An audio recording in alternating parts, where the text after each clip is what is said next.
Yeah, so actually what I need to do is jump on YouTube while we're talking and delete the old video. But apparently what happens is when I shared my screen, it stopped recording like my audio. So it just is like you talking with nobody on the other end. And I didn't catch it until I was like making the audio for the actual podcast part. So that's why we got a re-record going on. There we go. You know, the usual stuff. And one of my cats will be joining us on this journey today. That's fine. At some point, my wife's going to come home and the dogs are going to go bananas. So I look forward to that. It'd be like that. Okay, let's do this one more time. Please, Phil, introduce yourself, and then we will get started. Hey, Phillip Collier, reigning GloryCon and Zombie Master champion. Excellent, and that's kind of what we're here to discuss again today.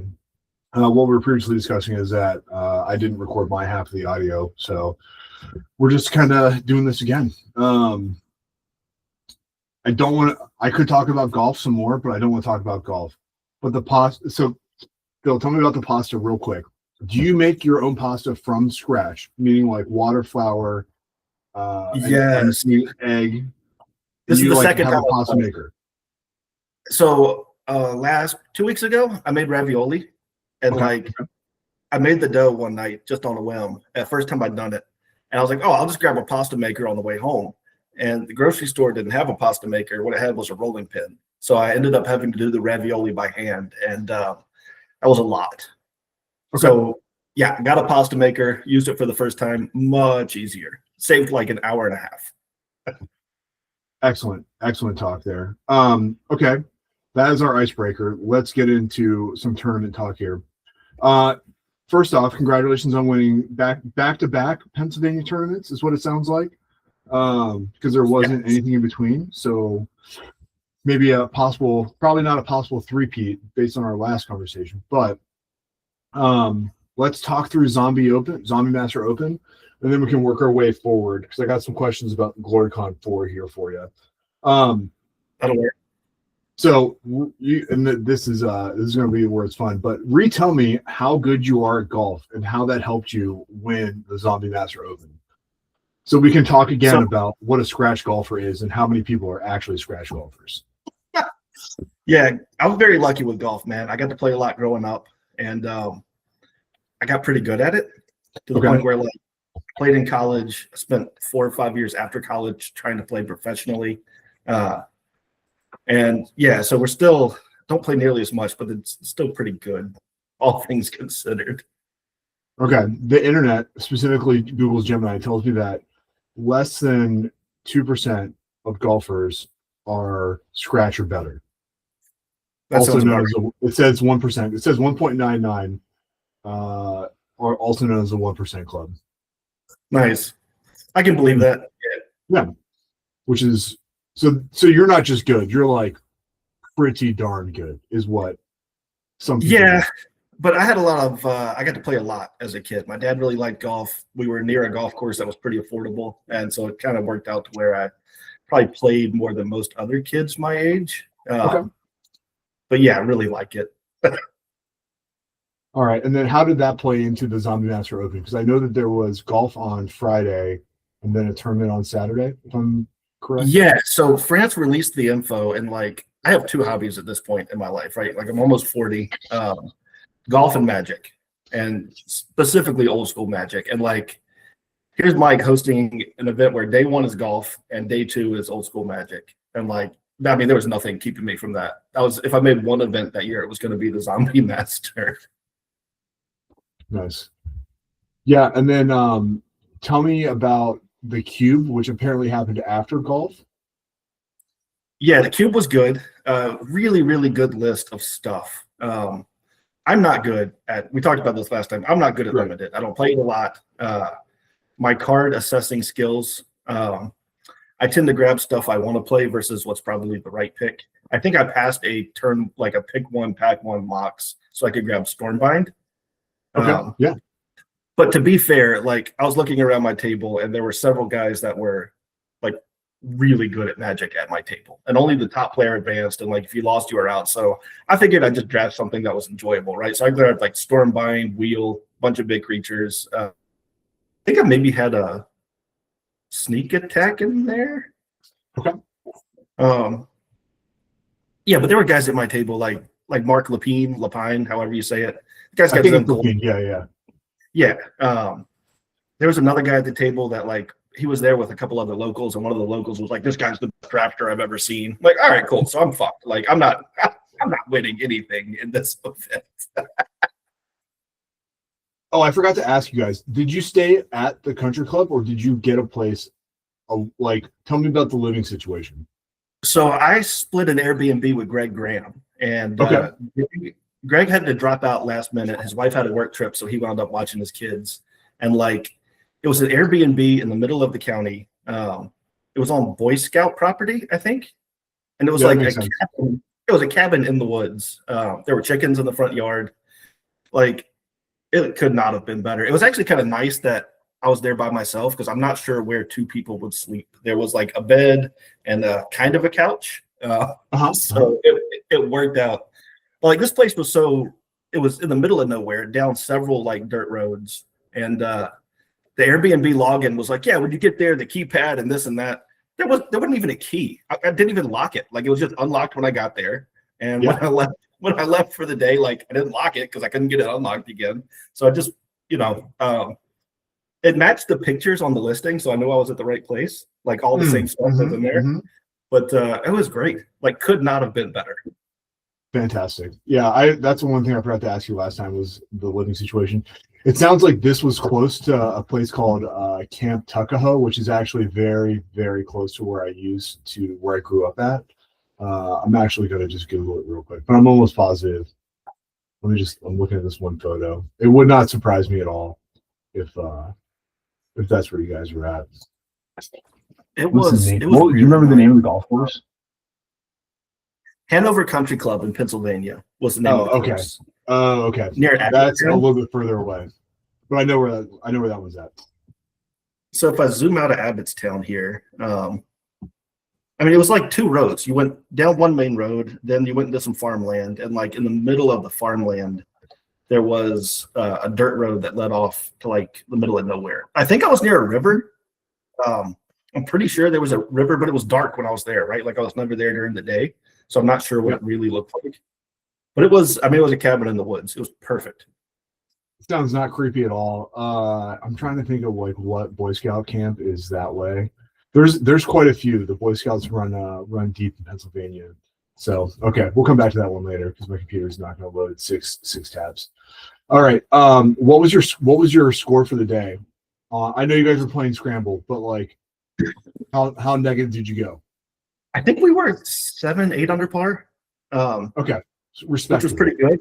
We did get like the sweet. So we'll hold it up here. Top Golf Team Ball Lightning. Excellent. Which was really good. And then a bunch of us earned this one. It is an Ironroot Tree Folk, and it says, "I hit a tree" on the side of it. So if you hit a tree on the day, you got a copy of Ironwood Tree Folk. I'm feeling a lot of people got. I'm looking at like pictures of the course, and it is fairly well tree lined. I mean, it's not tight, but it's fairly well tree lined. So I have a feeling people earn their. There were a lot of Ironroot Tree Folk handed out. Yeah, he had a bunch of them. Yes. The course was really nice. It was not super long. It was in very good shape. And it was like 75 degrees. Like we had a big storm that morning, and it was just like it knocked all the heat out. It could not have been a better day. Excellent. Oh, who was the artist for Zombie Master? Wackwitz was there. Okay. Good choice. I want to say Wackwitz was there. Yeah, the card was a Stone Throwing Devils. Ken Meyer Jr. was there. Okay. I didn't really do much with the artist. The card was a Stone Throwing Devils with the clubhouse with the golf course in the background. Nice. Okay. Yes. Yeah, it's pretty good. So tell me about your deck from the Zombie Master Open again here.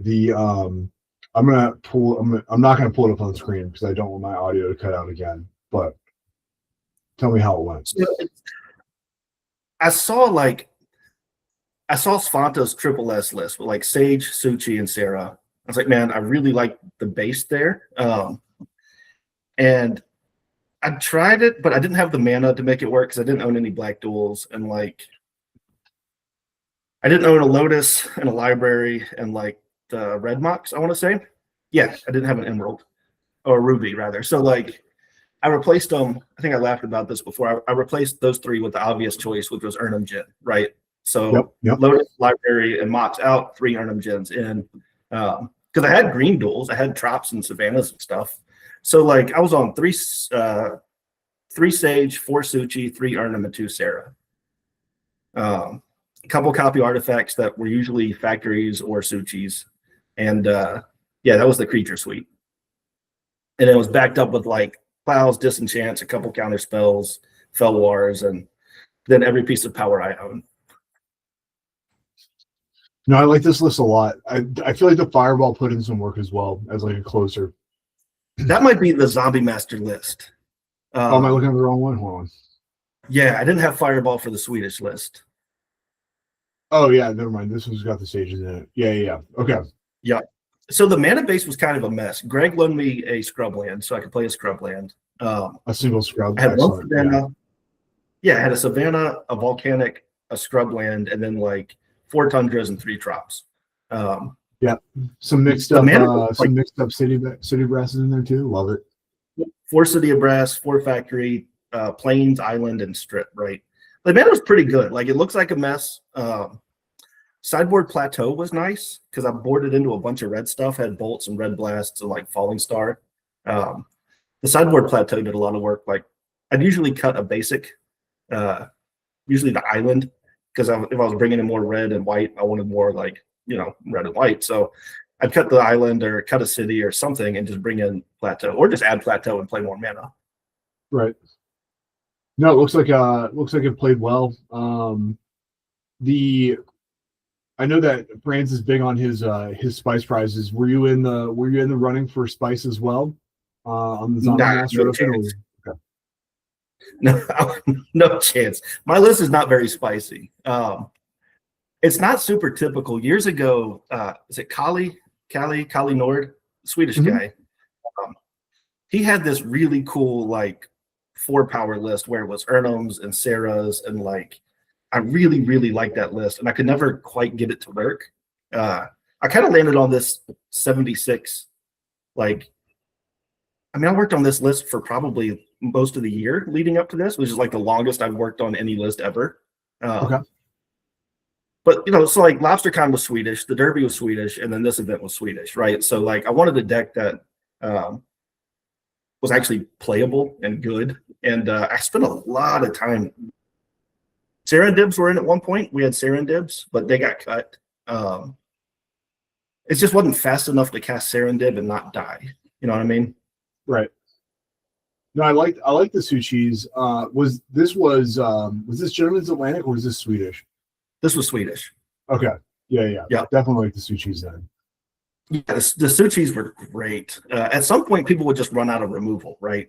And Suchis also gave me more game against the deck. I was also kind of rough against the deck, especially game 1. But like Suchi let me hang in there through like Abyss, and they were just great all day long. They were great. Excellent. Any memorable matches from Zombie Master? Tim Atwood on Zombies. He was my first match of the day. He was on Zombies, and I was the only guy to beat Tim all day. He did not lose another match. I don't think he won a ton of matches either, but he did not. I was the only guy that beat him. I got some notes from Zombie Master, and like I think I beat Tim by casting Armageddon, and then all his zombies like couldn't regenerate, and they were just kind of underpowered dorks. Yeah, that was a good match. And then I won a couple matches. I think I played Shops 4 times that day. As you expect on the East Coast, yeah.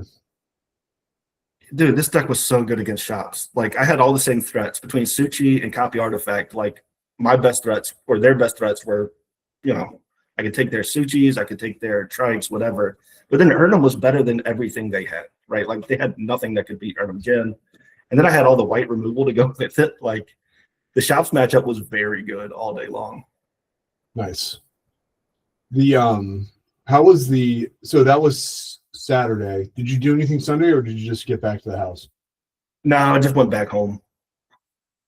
Excellent. Okay. The did you fly or did you flew in, right? No, that's like Gettysburg's only about 4 hours away. Oh, you did the drive? Yeah. So honestly, my whole plan for the event was like play golf on Friday, do the cube, and like I figured I would play a few rounds on Saturday and get knocked out and see if I could convince like the guys in the pro shop to let me play again. Yeah, just like let me squeeze in 9 on the like 4 in the afternoon. I'll be done by 5. It's fine. Yeah, my whole plan for the day was like, because I'd never won a Magic event, right? Like, right. You know, short of like your FNM or something, I'd never won like an actual Magic event. So I was like, all right, yeah, I'll just like, I'll get a couple losses at some point and see if I could like sneak out and they'll let me play again or whatever. When did you think like you're like, okay, I need to like lock in here to like win this event? Like you're saying it's like the first one, right? So yes. When did you go from like fucking around to being like, okay, I got to play serious now? I just kept winning, man. Like I got through the first 2 rounds 2-0, and I played the deck in round 3, and like we split games 1 and 2, and then ran out of time, right? So I've got 2 wins of the draw, and I just kept winning matches. Like I played shops back to back and won both of those, and then all of a sudden it's like round 6, and I'm like 4-0-1 or whatever. And like so I still had no expectations, right? Like the deck was playing really well. I really liked the deck. It played all my favorite stuff, like big creatures, Sarah's, like it was all my favorite shit. So yeah, the final round I lost. I lost to Chris. Oh, he was at Zombie, or is it GloryCon too? Chris is a really nice guy, firefighter from Northern Virginia. Really good dude. Okay. Turns out we were the only top 8 match to play. Everybody else drew into the top 8. So I lost to him, and I think I squeaked in as the 8th place spot at like 4-1-1 or something. Okay. Excellent. And then obviously you won the event, but any finals matches where it was real tight, or do you think that you just kind of were able to run through it? So it was James Tilley on shops again, and I don't know what it is about playing against James, but like every time I sit down against him, my deck just absolutely goes off. And so I won the top 8 match, and I played against Will Partial on ATOG, and Will's obviously very good. He's very, very good, and he's like a big guy, and you know, like I didn't have high hopes, right, of beating this guy. I was like, oh, cool, I made the top 8, like that's really good. But then he's playing ATOG, and like again, Ernums were just really, really good, and I squeaked out 3 games against him. The finals was Levi on shops again. So I guess I played shops like 5 times. So I win game 1, casting like white removal and Ernums. And we go to game 2, and I keep a hand that has like a Mox, a couple lands, and a Time Twister. And like he plays something and passes, and I drew a Time Walk. I'm like, yeah, here we go.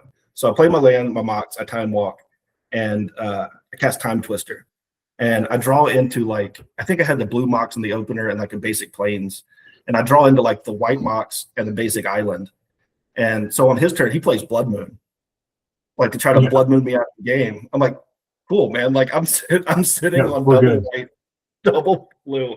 So I'm casting like Sarah's and Mana Drains against Levi, and he's like Blood Mooned himself out of the game. I found out later it was Levi's idea to like for everyone to draw. So that could not have gone better. Oh, excellent. Good. Yeah, draws are un-American, as we well know. So yeah.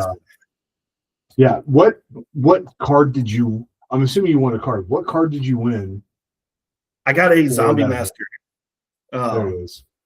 Yes, I got a signed Zombie Master for that one. Nice unlimited Zombie Master. Nice. I feel like there was a prize card. I don't remember. I got a clay statue. I know that. I think I grabbed that for like 7 point at some point. If I ever try that in the future. And I did get Regeneration's good on it. It was a good day, man. I have this rebacked Savannah that I've had forever, and it's an alpha clipped rebacked Savannah. And so, like, at some point during the day, I got the idea to have people sign it, and so it's signed. France drew a lion on it.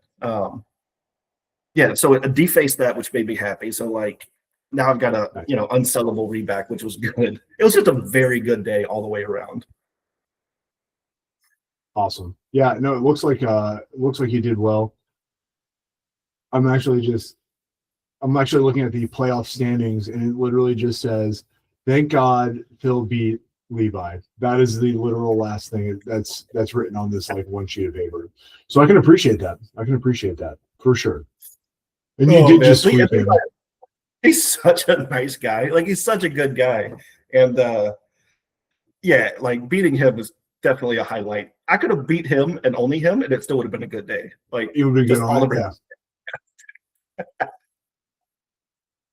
All right. Let's talk GloryCon 4, which just happened here in Yes. January. Same type of questions. What Friday? It looks like Friday night was at a pizza place, and Yeah. what was the specialty on Friday night?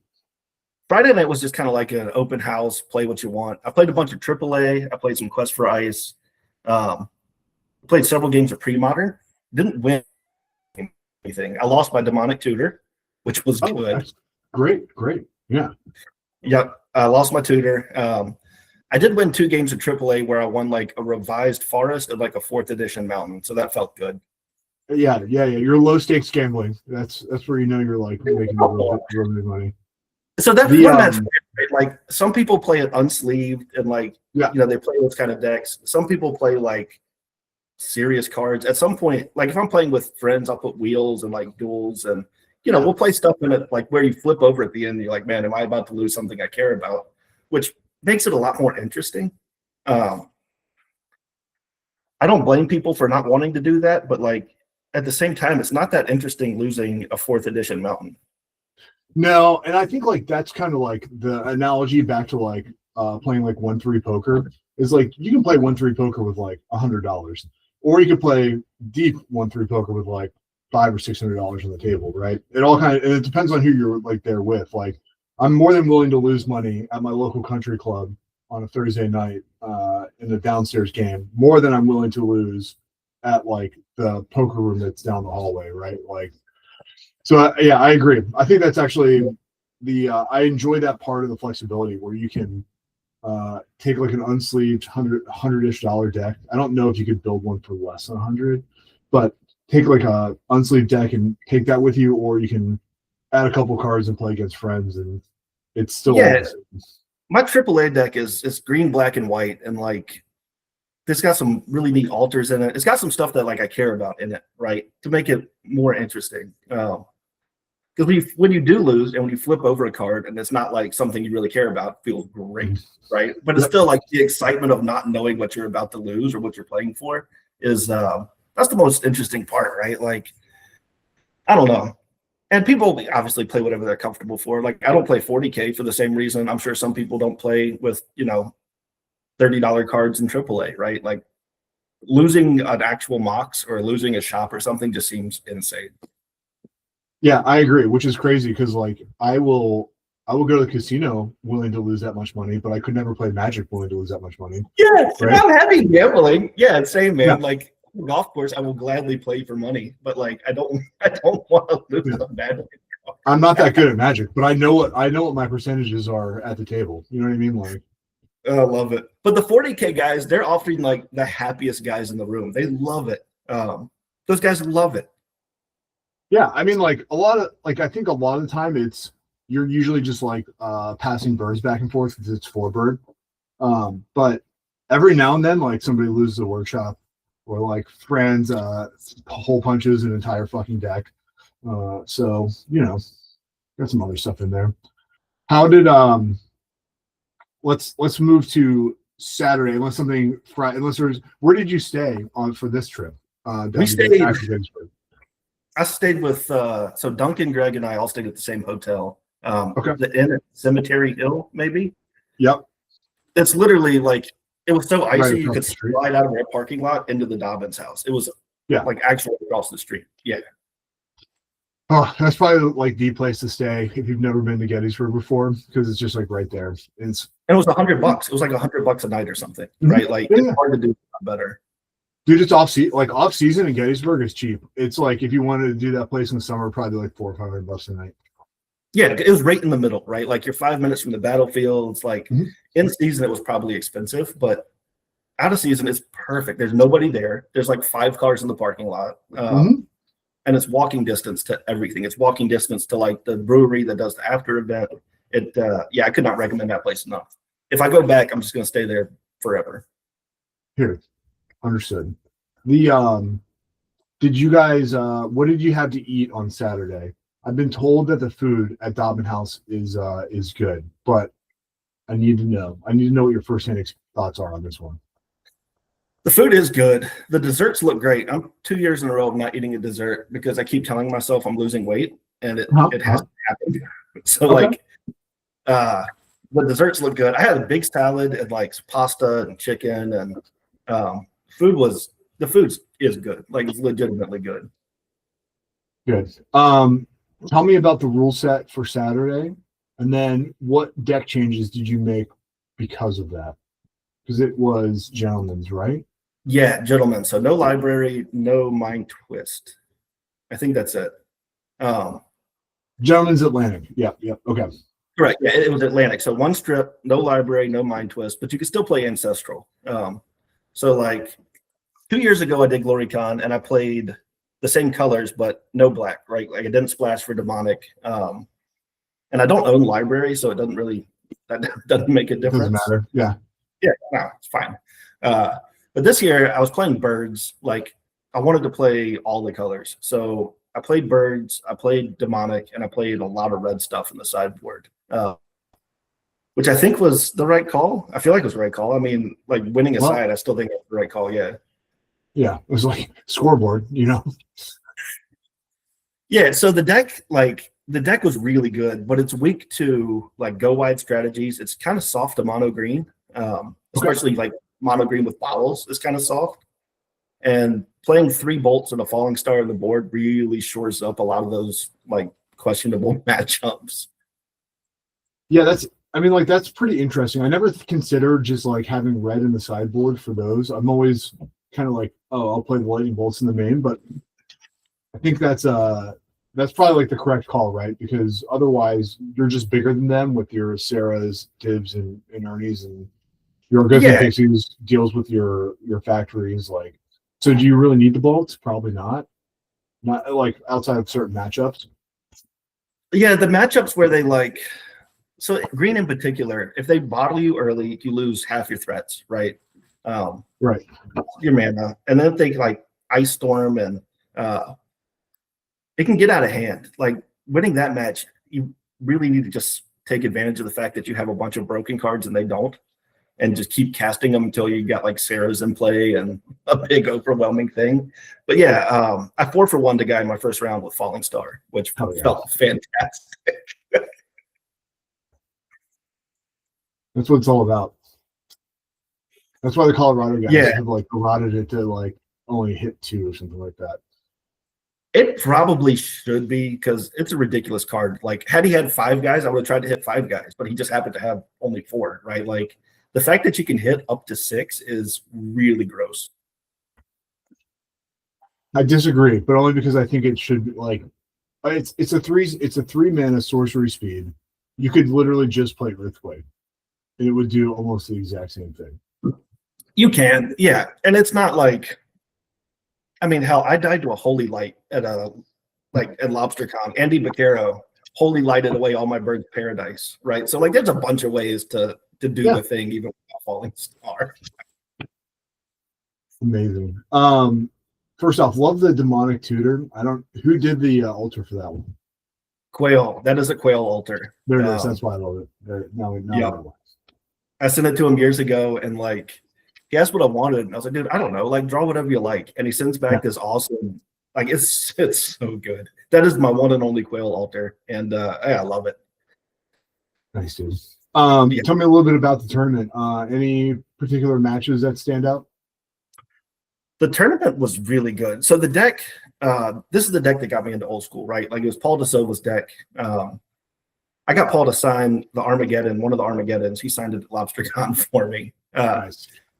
And this was going to be my last in-person tournament for a while, right? We're having a kid. I'm not going to travel much. And so I wanted to play like the deck that got me into the format. I love birds, right? I love birds. I love Urnums. I love Sarahs. So it's a good fit. But yeah, round one, I lose game one. And game two, I'm down to like 5 on a mulligan. So we were almost toast, like right off the jump. But squeaked through that one. Had a really good set against Mike France next. Mike was on ATOG. Okay. And I don't know why I assumed, because he's such a nice guy, that he would be playing like a friendlier deck. But like I saw I was paired against him. I'm like, oh, this is great. And he absolutely bolted my face off. I had a late game counter spell that kept me alive and then killed him. And then like game 2, he starts Lotus, Land, Sarandon, Black Vice, go. Like, cool. Yeah. Yeah, I think that game was like a 3-minute game of Magic. It took no time. I'm trying to think, who did I lose to? Oh, I lost the mirror. I lost to Josh Bergoa in like round 4. Oh, the Bergoa brother. Were both brothers there or just Josh? I don't know if I know his brother. I'll just check. I'll check the rosters. That's okay. We'll look them up later. So it was a lot of good matches, man. I don't think, like, through the first 4 rounds, I think I had 4 2-1 matches, right? Like, okay. No shutouts. It was closer from anybody in the first 4. They were close. I played against Rich Aravello in round 3 on Shops, and Rich is a very good player. And like, we had a great match. Game 1 was a big back and forth, like lots of balancing and some time twistering. And like, we get down to the last turn of the game. He's dead on board. He's got nothing in play. And I'm at like 3, right? Like the only thing I lose to is Trike. And he top decks. He flips over his top card. It's Trike, right? So like, cool. Yeah. It was good. It was good, man. It was a very good day. So yeah, kind of just squeezed through the regular rounds pretty easy. My last 2 opponents after the loss, I played against Zach, the guy that beat me at Zombie Master. I played him. I got to control Magic his Jusum. I've never owned a Jusum, and so like having it on my side of the table and attacking with Jusum, that felt really good. The Jusum is fantastic. I wish I could purchase more. I guess I could, but still haven't done it. The same kind of like similar question. At what point were you like, okay, this is real? Was it cut to top 8? Were you like, I could run this back 2 times? Yeah, kind of. The deck was running really well, and like the final round, I 2-0'd Shops, and after I was like, all right, I'm 5-1. Like, I was kind of hovering near the top table, so I felt like my chances were pretty good. But yeah, once we made top 8, I was like, well, shit, like I guess we can win again. You can run this one back. Yeah. The deck I played in the first round of the top 8 was Eureka Shivan on a like power artifact.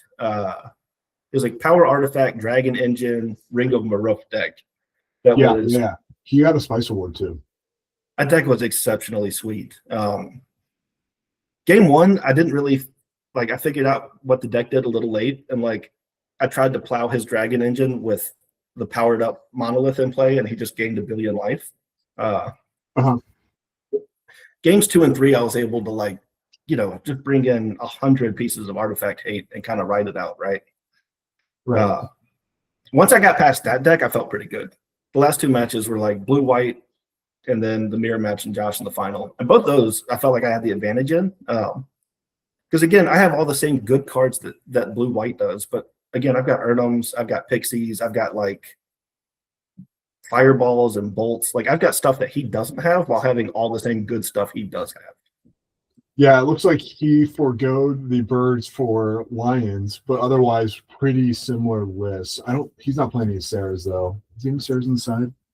He's got the 3 Spanish time elemental Sarahs. Oh, that's what I'm missing them. Yep. Never mind. I see them. Yeah, the finals, like I've waffled. I probably took 5 different deck pictures of this deck trying to figure out if I wanted to play like lions and orders instead of like birds. But I really, really wanted to play red in the sideboard. And yeah, I feel like the red splash definitely helped you on this one. Oh, the red won the final. Like I was able to bolt up his little stuff. I could red blast his blue stuff.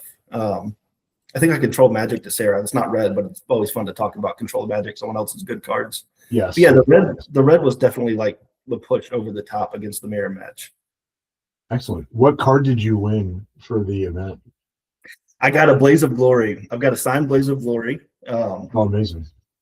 Yes, my prize card was I got a Mistress Factory because I wanted something I could play and everything. But yeah, this very sweet, like tattooed up Blaze of Glory. Nice. And then in keeping the tradition, I own exactly one revised duel. All my duels are CE. And I figured I tattooed a duel at the last one. So I got Mike to take the GloryCon stamp on my Tundra here and like just blast it right in the middle of the Xbox. Yeah. The Savannah made me happy. So I figured, yeah, let's just deface this one too. Love to hear it. Love to hear it. Yeah. Did you go like toward the battlefield at all? Or have you already? I'm assuming you've probably done that as a child, like many of us from the East Coast have. But so I rode around Saturday morning before we started. I had some time to kill after breakfast and like rode around, looked at stuff. My favorite team in the Premier League was playing that morning, so I wound up just back at the hotel watching them. But it was too icy; you couldn't walk anywhere, right? Like it was a solid sheet of ice. Mm-hmm. Yeah, so there wasn't a lot of walking to be done. Fair enough. We're not going to talk about soccer because I refuse to. As a warm-blooded American, I can't condone these. Yeah, my team's in last place. They are statistically the worst team to ever have a season in the Premier League. So it's going very well. Are they? Is the Premier League where that you can like go up or down leagues based on your outcome, like your performances? Okay, Yeah. so like, are you worried that your team's going to like dump down to the next lower league at this point?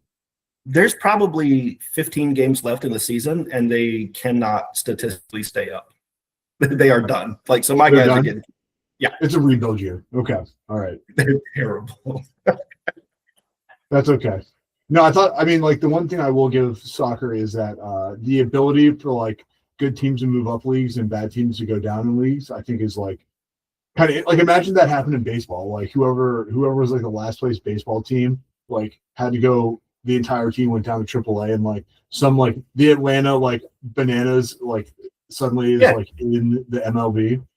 It would be I don't know if it would be better. It would be a lot more interesting. Like because a lot of teams are in last place forever. They just suck, and they never like they got they no trade money. away like their draft picks and stuff like that. Yeah. It would be cool. Like some of these small stadiums. We've got a AA team here in Richmond, and like. It would be sweet if they got promoted up and all of a sudden we had like Shohei Ohtani coming to Richmond to play and like, you know, you got to see some of the real players in your town. That would be sweet. The relegation I like. Yeah, I think that's the one thing I think that soccer probably has gotten right is the ability to move people up and down. But anywho, so anything else from GloryCon? I know you're not gonna be able to make the next one, whatever it might be, but. What would you give advice to the next person who would like to win one of Mike France's events since you've done it twice? Sorry, I'm tired. I was home. You give me a minute? Yeah. All right, I'm on mute it. Once. All good. I'll just keep talking, and we'll see if I can actually like share my screen without losing the audio. Probably not. Maybe nope. But. We'll just keep it going. Guys, I'm a little bit sad that I didn't get to make this list. Oh, he's back. All right, we're back. We're back. I was talking about how sad I was I didn't get to make it this year. Because it sounds like it was a great time. I've also said like 2 years in a row I was gonna make it. But yeah, we got a little girl coming in May, and that's gonna be a priority. So we were trying for a bit to have a kid, and the kind of expectation or the deal was that like I'll go travel, I'll play some lobster cons, some events, and then once we have the kid, we'll just hang out here, right? And like wrap it up for a while. I did 3 lobster cons in a row, which was incredible. 2 glory cons and the zombie master, right? So it's been a really good run for 3 years. Love it. Yeah. And did really well at those events, so you can't even be upset about it. So super happy. What's next? Like when you get to come back to the old school Magic scene, what's your first stop? What are we doing whenever you're allowed off the property?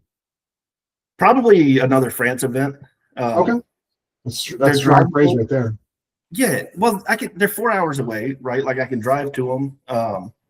They're very fun. They're small enough to where like you get to talk to everybody, and it's not like LobsterCon's incredible, but it's so big. It's just so big. and staying in Boston is expensive. That being said, like if anybody hasn't gone to LobsterCon, I would absolutely go to LobsterCon. It is the coolest event. It is really well run, and like Dave does a great job. But yeah, the Pennsylvania events are fun, man. They're close. We don't have an old school scene here in Richmond. Right. And like the closest thing is in DC, which is 2.5 hours away, 3 hours away. Right. And so like if I'm going there, I might as well just go the extra hour to Pennsylvania and play up there. Oh yeah, absolutely. Yeah, I mean Pennsylvania is for sure better than Washington D.C. There's no doubt in my mind about that one. So DC's the worst, like the actual worst. I agree. All right. So 5 years from now, I'll see you at Franz's GloryCon 10, 8. So if he does a number, if like in a couple years there's another Zombie Master, I'm gonna try to cash in a bunch of credit and do the golf event again. Look, that's fine, but I want to know if you're going to do that, so I can be on your team, so I can hold you down. In the team scramble. Okay, dude. We had this. The golf was great. I think we talked about this last time. Like, I had some guys on my team. I had Mike Ridley. I want to say it's either Riddler or Ridley. I feel bad because I'm going to look up his name while we talk about this. But yeah. Yeah, and Ty was on my team, and then Snapcaster Matt was on my team. And like I've played against Matt before, and Ty is like, I mean, he's scary good at Magic, right? And when he plays, he's very in the zone and like locked in. And it was a really good chance to spend a day not playing Magic with these guys and like hanging out and getting to know them.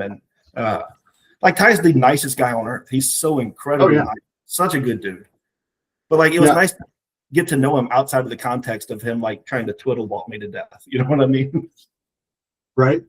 So ironically, I think it's his Mike spells his last name Ridler. Riddler. So I'm gonna Okay. go Riddler. Yep. Him and Ty finished 61-62 at GloryCon 4, so they're right next to each other. Nice. Yeah. Like literally, dude. As soon as we're done with this podcast, I'm gonna go hit a bucket of balls. I was like, that's what I'm doing this afternoon. I did some putting in the garage today, as close as I've got. Like we've been under ice for 2.5 weeks, and it's raining. I've hit 10 golf balls this year, and I'm dying to go hit more golf balls. I've got like one big tournament coming up in April, and then the city amateur is in August. So I'd like to play, but got to play that one by ear. Got to see how the baby's doing. Hold on. We got to turn it back. We got to turn this back a little bit. First off, are you allowed to play amateur since you've been a professional? Yeah. Yeah, okay. You just have to like. It's not even that hard, man. You have to not play for a couple years. Depending on how much money. Like if you make it to the PGA Tour, they'll make you sit out like the full 3 years. I had a little success on many tours. Like I won an event, I made a little money, but even that, you got to email the USGA and they look at you and they're like, all right, dude, like you were okay, but you weren't that good. So you don't play anything for a year and you get your amateur status back. Oh, okay. I was just, I think we're done talking Magic. Let's talk a little bit of golf. Yeah. I was curious about how that played out.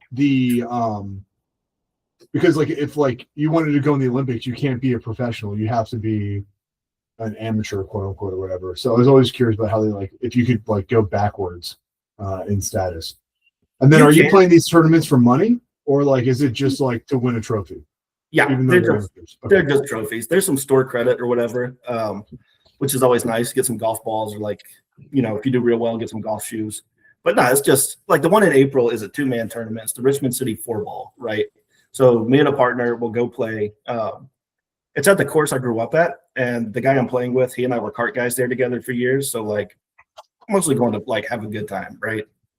Yeah, you're not gonna like try and crush people because you've been playing the same golf course for like a lifetime, and you just like know. You're just like okay, you just like know the course. I think we're going to be a good team, but there's some like very good. There's a lot of college golfers in the area, and they're all young and like they play.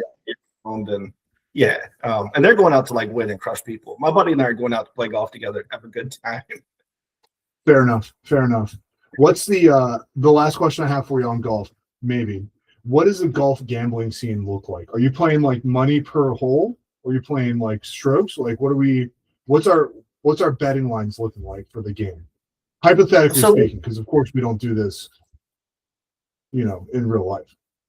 The standard, if one were to bet the standard game we might play is like, so you do $5 Nassau, so $5 for the front 9, back 9, and 18, and then like one press per side, so $25 there. And then you do like $5 birdies and sandies and greenies and all sorts of trash. And you can scale. There's a couple clubs around here that allegedly play for quite a bit of money. Like, Sure. Allegedly, yeah. Yeah, where they're playing like $100 a hole kind of thing, and it can get out of hand kind of fast. But like, you know, the $25 Nassau's is comfy. If you have a great day and you like pillage your buddies, you'll get like $50, right? Okay. Usually, it's usually like $20 a day, one way or the other, and it's never too bad. Okay. All right. $100 a hole seems a little bit steep, but I guess if I was better at golf, I probably wouldn't feel that bad about it. You know, it wouldn't be so bad if like you also have to give up strokes if you're better than people, like they want like 3 or 4 strokes aside or whatever else. And it starts to get a little funky when you're giving up shots and then gambling for a lot of money, because people are heavily incentivized to tell you they're worse than they are. Yeah. No, I understand. Yeah. So not everybody's like honest with what their actual handicap is. Got it. No. There's a whole bunch of courses around here, the south side of Virginia, like when you get down like around the North Carolina border, and they've all have these 2-man cash tournaments, right? And when I was playing for a living, I was home for the State Open, Virginia State Open, right? And I was playing professionally at the time, so I was playing very good golf. Yeah. And like I show up to one of these things with a friend to play, and I signed up as a 0 handicap, which is I was already playing better than that by a lot. And the guy running the event's like, you can't be a 0. How about we give you like 4 shots? Like, cool. Yeah. Like I'll gladly take your money. That's cool. So I go out and I shot like 64 the first day and like 66 the second day. And my partner cut me. We smoked it. We didn't even come close, dude. Didn't even come close. So wait, well, par's like what, 70 or 72? 72. So I shot 8 under par the first day, plus my 4 strokes, and we were not near the lead. Yeah.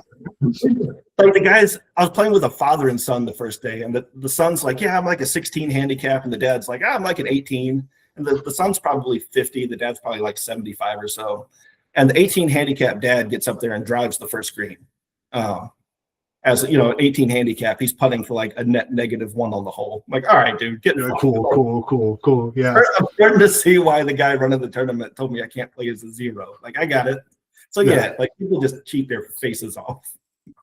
Okay, good to know. Dude, I'm gonna get into it this summer. I can already tell. I'm like right now, I'm just like, I could get a set of golf clubs like today. Like, because I'm using like my wife's clubs because we're about the same height, but I'm like, I could go buy a set of clubs, be ready by summer. Dude, it's the best. Not that ready, but I could go play. It's a really good game. Like when my daughter's old enough, golf is a good, like it teaches you have to be honest, right? Like you have to police yourself, you have to count all your strokes. It's a very frustrating game, so it teaches you how to like lose gracefully and like win gracefully, and like it's a very, very good sport. Plus they're all pretty. There's no ugly golf courses, right? Like you're outside, it's nice. Even the worst golf course you found is still like a nice place to spend the day. Yeah, I agree. That's actually half the reason I started like the idea of golf. I was like, oh, these greens are like, it's just be cool to like go for a walk. Might as well play a game while I'm doing it. So yeah, that was like literally the thought process behind it. Just spend 4 hours walking through nature and like hit the ball while you're doing it. It's a really good way to spend a day. Yeah. Awesome, dude. I'm glad we could have that golf conversation. Okay. I will see you in 5 to 6 years, pending good behavior from yourself. Yes. Are you gonna play online at all, or are you just okay? No, I'll be playing online. I usually bat about 500 in the Derby. I just seem to be incapable. Yeah, I seem to be incapable of making any sort of run online. So yeah, I'll play the Derbies, like leagues here and there. That shouldn't be a problem. And I'll be somewhere near the middle of the pack per the usual there. I hear you. Me too. Okay, I think this was just a 4-strip Derby, so the next Derby will probably be Atlantic, what would be my guess. So I'll see you there. Yeah. I already know what you're playing, so. Yeah, I think I'm just gonna run this back again, just play birds and see what we do. Yeah. It's kind of like it's a good deck, especially for landing. If you have a good game against shops, because that's what you think you're going to play the most. That's what I think I would play the most. So Yeah. It's a good deck. One thing that's kind of bummed me out about the deck is it's the same deck I started old school with, but I didn't own any power then, right? Like it's taken me 5 years to get the 7 pieces I have, or 6 years or whatever. And like I don't think I've gotten any better at Magic. I just think like Time Walk and Time Twister and Ancestral win more games. yeah, you just turning on easy mode. You're just like, oh, let me. Yeah, it's like, oh, cool. Like I'm way behind. It'd be a shame if I like Time Walked and Time Twisted and balanced all your shit away and had a pile of cards in my hand. Like, Yeah, cool. It'd be terrible. Would be terrible. Yeah, Eric, thank you, man. I appreciate you doing this. Yeah, no problem. Enjoy the pasta. I'll see you online and at the next derby then. Absolutely, dude. Take care. But see, hold on, let me stop this thing. Let me stop this recording. Stop recording.